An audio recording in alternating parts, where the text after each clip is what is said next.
Hello guys, welcome to my channel. ఈరోజు మనం review చేయబోయే మూవీ బ్యాడ్ గర్ల్. ఈ మూవీ రీసెంట్గా థియేటర్లో రిలీజ్ అయ్యి ఇప్పుడు జియో హాట్‌స్టార్లో తెలుగులో అయితే స్ట్రీమింగ్ అవుతుంది.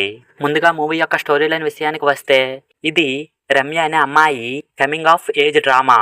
స్కూల్ నుంచి కాలేజ్, జాబ్ చేసే వరకు ఎంతమందిని లవ్ చేసింది, బ్రేకప్స్ని ఎలా ఫేస్ చేసింది, మంచి అమ్మాయి అనే ట్యాగ్ను ఎలా బద్దలు కొట్టింది అనేదే ఈ సినిమా. సింపుల్గా చెప్పాలంటే ఇది ఒక అమ్మాయి తన జీవితంలోని ప్రేమలు, బ్రేకప్స్ ద్వారా స్వేచ్ఛను ఎత్తుక్కునే ప్రయాణం. ఈ మూవీలో మెయిన్ లీడ్గా చేసిన అంజలి టీనేజ్ అల్లరి నుంచి మెచ్యూర్డ్గా మారటం తన యాక్టింగ్తో అయితే అదరగొట్టేసిందనే చెప్పాలి. తన యాక్టింగ్ అయితే మూవీకే ప్లస్గా చెప్పవచ్చు. డైరెక్టర్ వర్ష భరత్ ఒక మహిళా కోణం నుంచి స్టోరీను నిజాయితీగా చెప్పడానికి అయితే ట్రై చేశారు.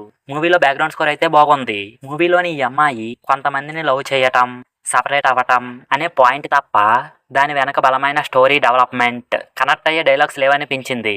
మూవీలో స్టోరీ చాలా స్లోగా వెళ్ళటం, బోరింగ్ సీన్స్ ఇవన్నీ అంతగా ఆకట్టుకోలేదనే చెప్పాలి. సో ఫైనల్గా మూవీ అయితే ఆకట్టుకోలేదనే చెప్పాలి. మూవీ నాకైతే నచ్చలేదు.